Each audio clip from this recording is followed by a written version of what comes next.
Namaste. Namaste. Today we have a guest, Mohamed Ridouani. Exactly. Okay, Mohamed Ridouani. Namaste. Namaste.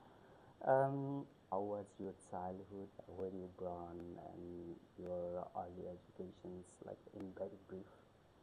Well, I am what you can call the second generation. I am a son of labor migrants coming from Morocco in the 70s to Belgium. Myself, I was born in Belgium. I was raised here in Leuven, so I'm a really Leuven boy, as we say. And actually, my childhood was modest. We had very modest circumstances because, my parents came from a poor environment in Morocco, from the mountains. And when they arrived here, their objective was to work hard and make a living. So we were living with three families in a very tiny house and nine children. But it was okay. It was okay. So that was actually my childhood, but which was nice. I was raised in a warm family. I could go to school next door. I had some guidance in a neighborhood center next door. We went to Morocco each summer. So these are the fun memories that I have.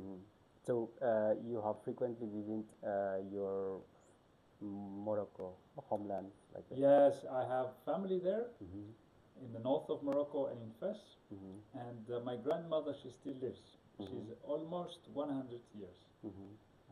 Yes, yes. So we will celebrate that, and I will go to meet her soon again.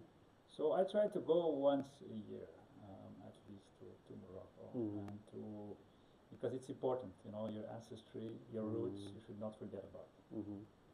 So your schooling's all about here in Leuven, and as I find, you're graduate in economics and mathematics, and master degree in commercial science, and post graduation is in international relations. Exactly. Is it? Yes. Yeah. And so you mean you are the second generation? Your parents come here as the first generation as the immigrants, and you are the second Yeah. generations of immigrants.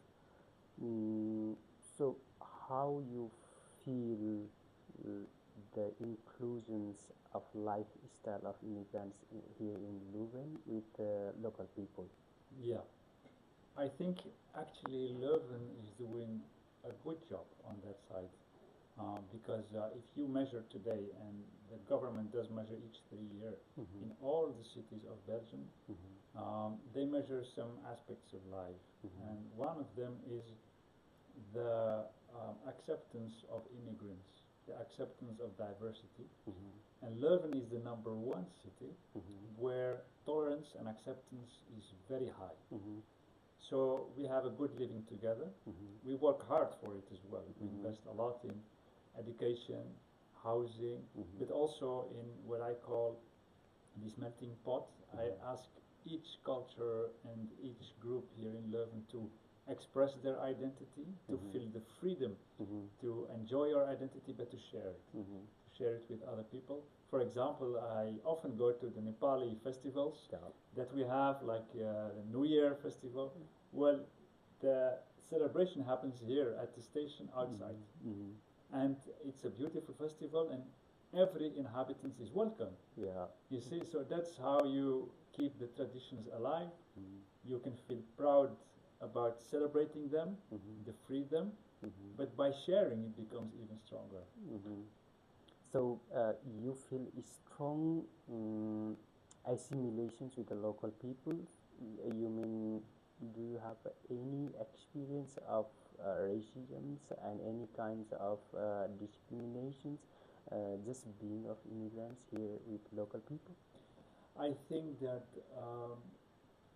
someone who has a migrant background will somewhere, somehow experience discrimination or hate or even racism. I had that in my childhood.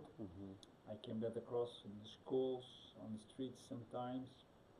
I remember one day I was walking with my father in the city center, and then there came this this police car, and they really were like with their tires making this noise and stopping very rudely and asking my father very rudely to give his passport, and it was very aggressive as a young child. I've always remembered, and it gives you the feeling we're not from here exactly, you see?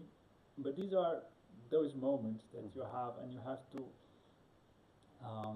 you don't have to accept it, but you also don't have to let it tear you down.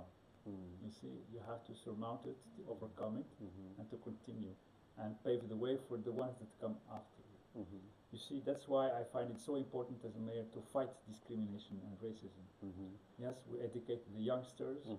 Our police today is very harsh on discrimination, so if someone files a complaint, it will always be followed up.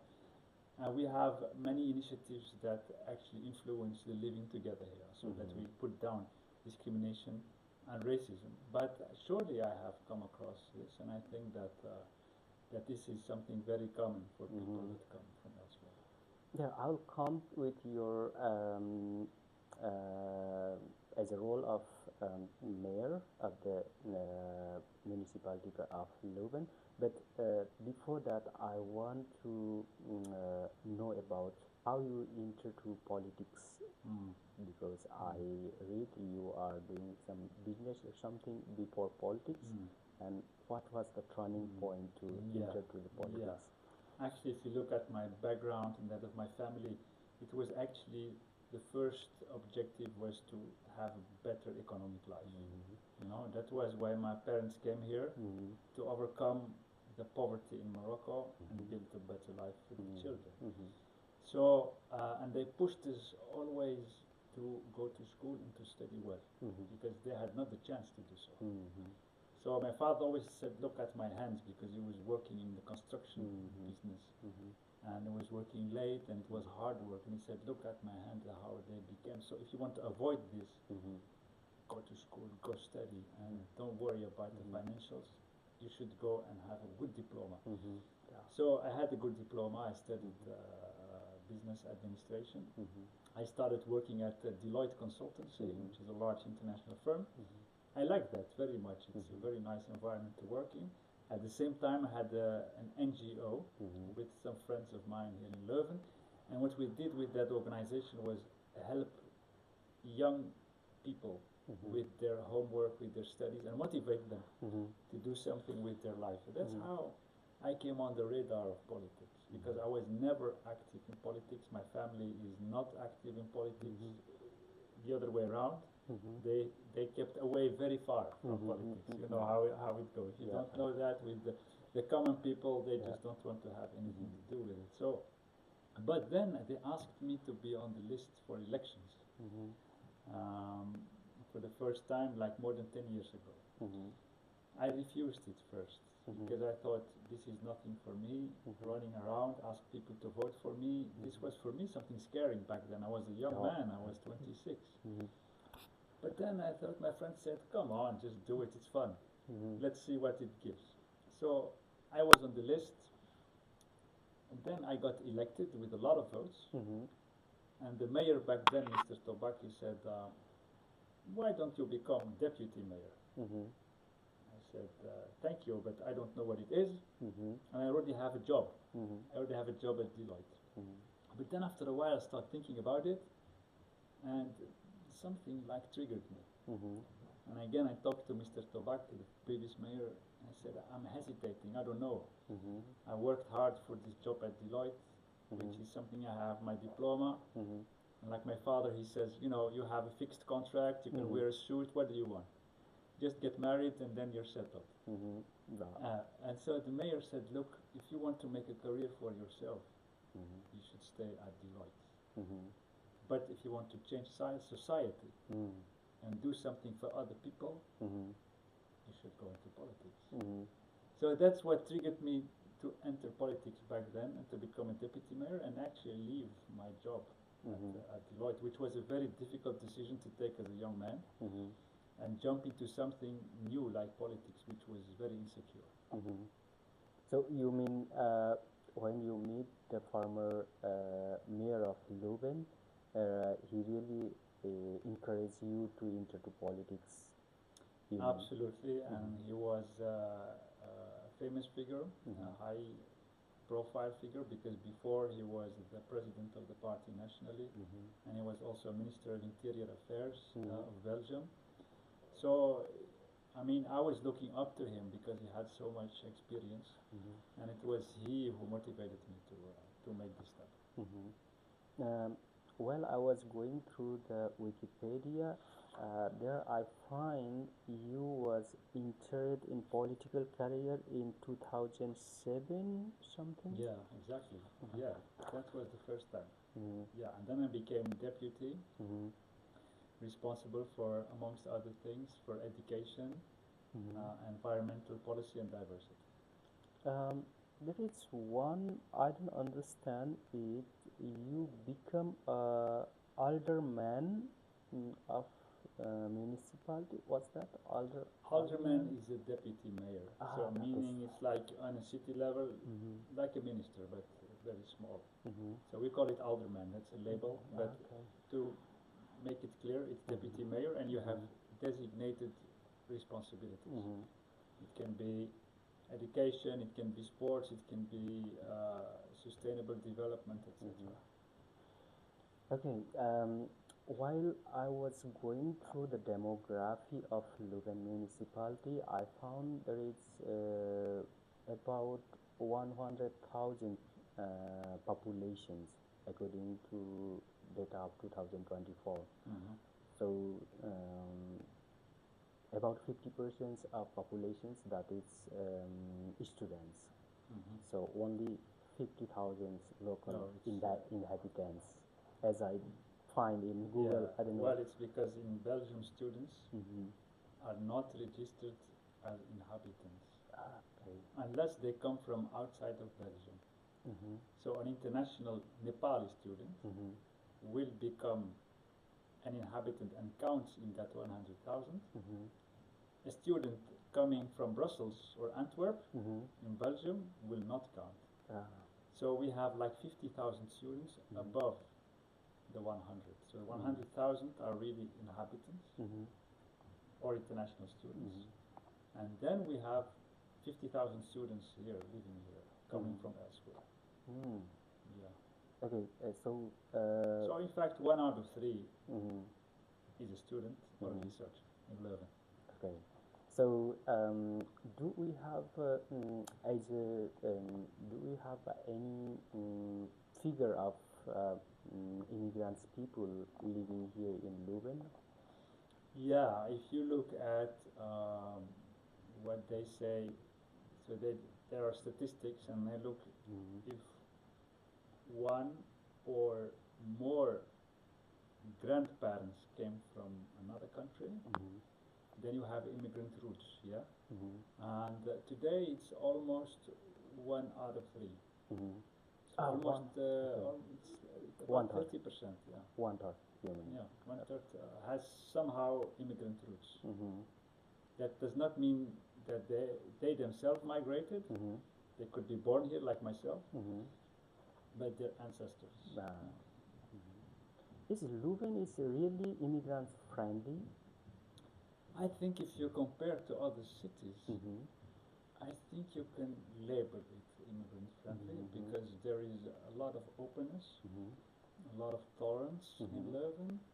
I mean, if you come here, people will welcome you, and the immigrants themselves also adapt in that way and make part of this tolerant, open society, and that's how I like it to see. So, of course, we can make it better. There is still work to do, but compared to other cities, I'm quite proud that Leuven has this open mind. And actually, when I was running for mayor, the first time, because in the meantime I was re-elected last year, the first time there was hesitance whether someone with Moroccan background could become mayor.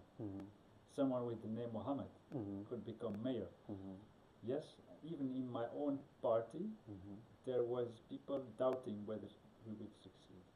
You see, but we did succeed, and the people of Leuven chose me not for my background, but for my competence. You see, so that means that this city is looking not only at color or background, but beyond that, and that's hopeful, I think. So first time you elected as a mayor in 2019, 19, and yeah. you re-elected in 2024. Exactly. As a mayor, what do you think challenges for the integrations for immigration peoples? Do you think some challenges or any frequently raised questions about the immigrant integration process? Do you have any? For me, a good integration process is about a couple of things. First of all, being able to be active in the society. To be active in society means you can learn the language. So we provide language courses for free. So you can learn Dutch and find your way around.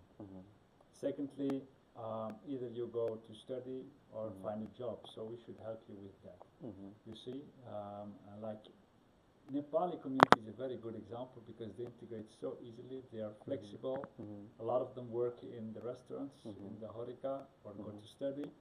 So that's the way forward. And then three, housing is very important, and it's a challenge because a lot of people want to come and live in Leuven, and we cannot build as fast as people come in.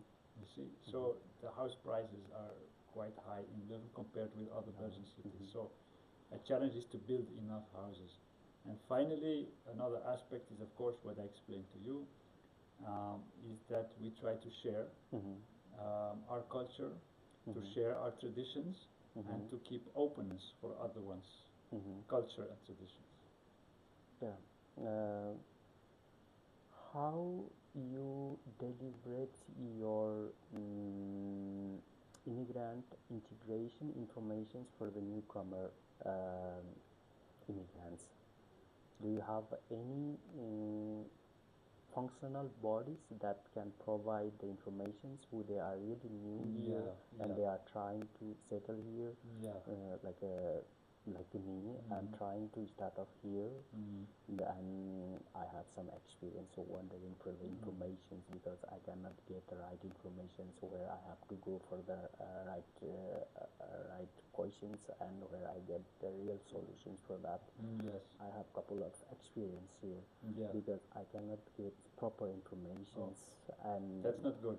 You should be helped. That is my bad experience. Yes, so you should be helped. We have to start with the international house, which is especially focused on people coming in and want to start a life here or start a business, do research, or be an entrepreneur. So they help them. Then we have our Center for Diversity, which is also there to help people when they're already here. Yes, and then we have our services downstairs at Leuven Helps that should actually guide you towards the right address. So you mean that three will be the supportive platforms at least. The Leuven Help and the diversity and what was international house. That is easy access for the anyone newcomers. Okay. Should be. I have to try. Be normally. I So have keep to me try. updated. I have to try it. And how about your knowledge about the immigrants and their work conditions? Because most of the research, whatever I find, there is rising questions about the working conditions. Immigrants, they are working non-skill based, especially, are working for the low wage base, whatever they have the potential or they have experience and the training. I think honestly in Leuven, because there is such huge demand for labor force, I can say that most of working places are very correct, and they even compete for labor force, so they will pay a good wage, and if not, we do control this. So there are federal services that go into restaurants, that go into construction sites, that go into the fabrics to check if everything is correct and according to law. Okay. So, do you have any inclusive collaborations with the immigrant community, like as you are already taking frequently Nepali community and these kinds of things? Do you have any collaborations with them to integrate different community, Yes, community? we do. Very active. And today we have like 171 nationalities living here. Yeah. Almost the entire United Nations. And the Nepali inhabitants are an important part of that. Actually, they are in the top 10. The top 5 or top 2, first you have either the Dutch or the Chinese. They compete for the first place. Then there's Italian, Spain, and then comes, I think, Nepali. So it's a large community, and we work with them a lot. Well, they're also very diverse because they come from different regions in Nepal, but we work very well with them, not only for the festivals, but I remember when there was it was the earthquake in Nepal a couple of years ago. 2015. Yeah. Yes, exactly. Then they were very active. We helped them to raise money here in Leuven to raise help for Nepal. It was a very good thing. At the same time, in 2021, when we had the floods here in Belgium, the Nepali community of Leuven was also very active, raising help for people, especially in the south of the country, in Wallonia, and some of them even went there to help out with people there. So that was really a strong sense of solidarity they showed. We work with them for the schooling of the children, for they have their Nepali language courses, so it's a win-win. It goes in both ways. So you have some collaborations with Nepal community from the different origins. Yes, and they have also. Last year there was a very successful Nepali food festival. There was a lot of people came there, and it was with many organizations.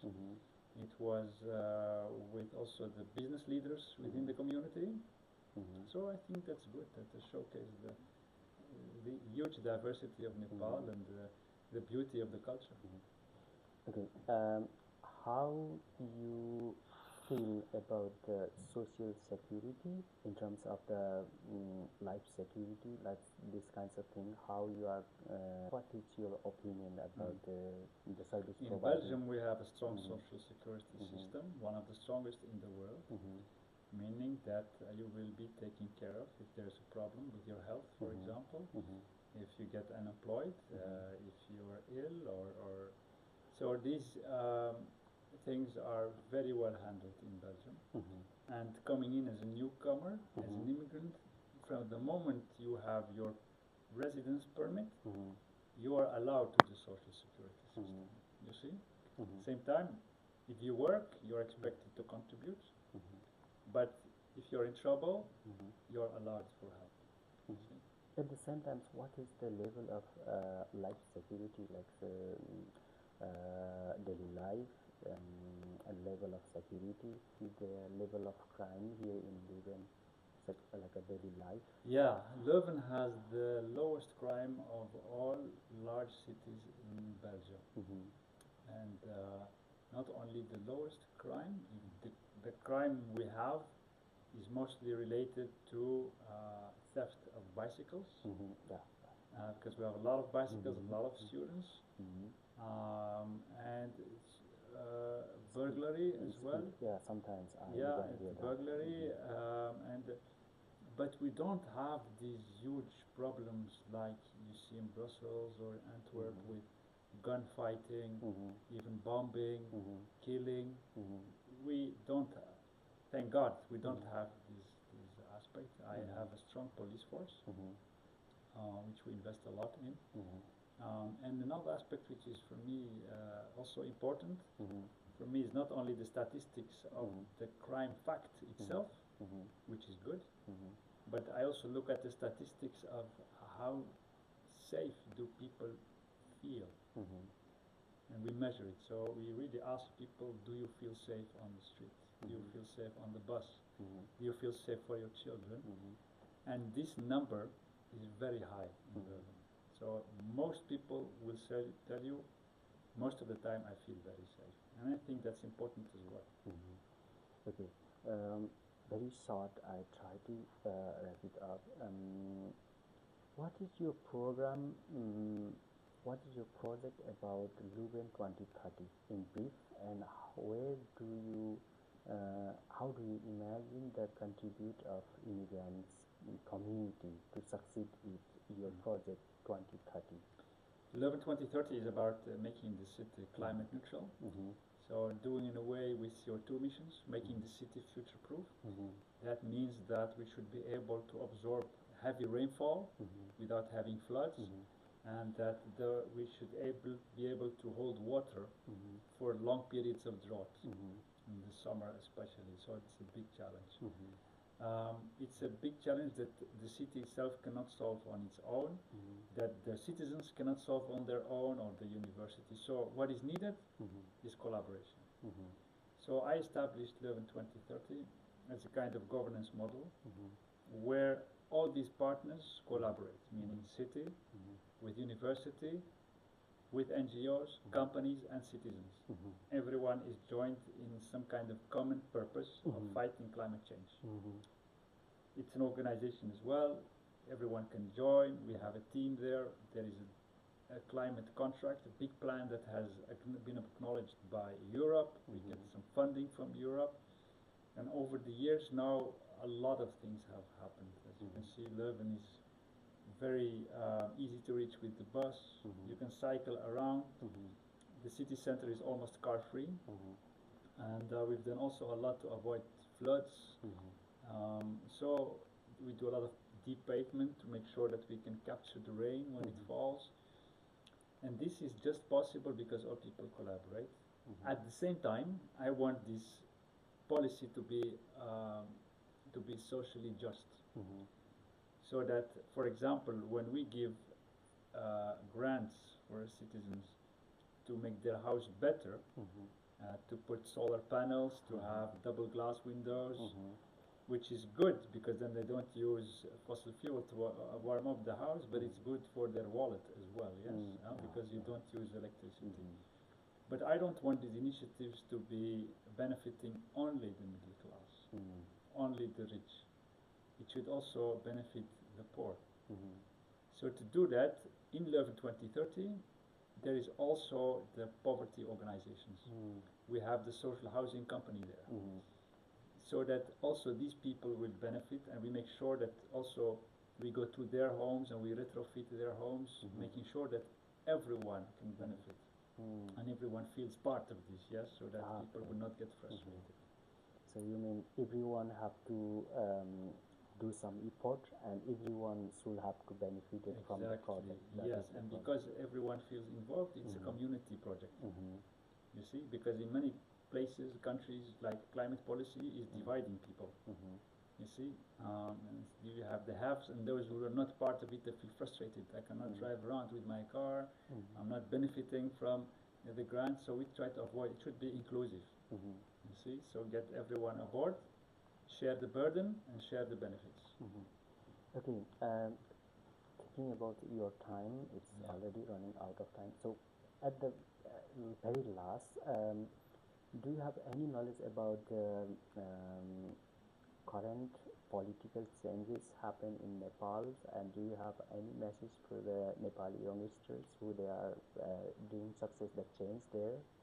I was really impressed with the force and the creativity of youngsters in Nepal, the Generation Z, and the youngsters and the people that put their engagement behind a call for change, and it succeeded actually, because I was afraid that it would end up with a lot of maybe violence, and that it would take a lot of time and frustrations afterwards. But in a very short period of time, some interesting change was made possible, and some transition was made possible at the political level. So I think I would like to congratulate the youth of Nepal that was craving for this change and has made it possible, and I think opened a new future of possibilities, I think, for all Nepali and not only the elite. So I think it's a good step forward. Okay, thank you very much for your time. Thank and you. Namaste. Welcome.